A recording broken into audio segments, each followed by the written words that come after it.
Hello বন্ধুরা, তোমরা সবাই কেমন আছো? আশা করি খুব ভালো আছো। আমি এই কাজ থেকে এলাম। আর তোমরা দেখছো আমি অনেকদিন ধরে ভিডিও করছি ইউটিউবে। আর কি বলো তো, আমি যাই হোক আমি ডান্স প্র্যাকটিস করতে পারি না, সময় পাই না। সময়ের অভাবে আমি যেটুকু পারি, যেটুকু চেষ্টা করি দেওয়ার জন্য, জীবন দিয়ে পারলেও সেইটুকু চেষ্টা করি দেওয়ার জন্য।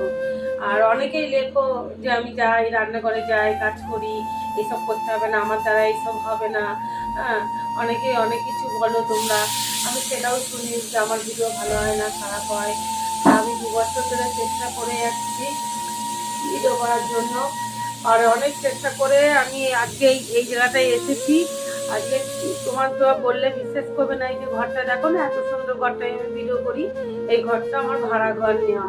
আমি আগে ডানকুনিতে থাকতাম, ওখান থেকে চলে এসেছি, এখানে চলে এসেছি। কিন্তু আমার কিছু করার নেই, আমাকে থাকতে হবে। কারণ তোমাদেরকে আমি আগেও ভিডিও দেখিয়েছি যে আমার পরিস্থিতিটা কি আছে। খুবই অবস্থার মধ্যে, খারাপ অবস্থা দিয়ে আমি যাই। তা যাই হোক, তোমাদেরকে আমি একটাই কথাই বলতে চাই যে আমার পাশে এইভাবে থেকো। আর তোমরা যারা আমাকে খারাপ কিছু লিখছো তাদেরকেও আমি কিছু বলবো না। যে যেমন লিখতে চাইছো লেখো, তাতে আমার কোনো ইয়ে নেই। আর কি বলবো আমি আর তাদেরকে, বলো? তা আমার এই ইউটিউবের ভিডিওর জন্য আমার বাড়ি থেকে কেউ আমার সাথে সম্পর্ক রাখে না, যাতে আমি এখন গিয়ে। তা তোমরা দেখো যে আমার বাড়ি মানে আত্মীয় স্বজন বলতে আমার আর কেউ নেই। ইউটিউবে ভিডিও করি বলে সম্পর্ক কেউ রাখে না। আর আমি অনেক কষ্ট করে ভিডিওটা ছাড়ি।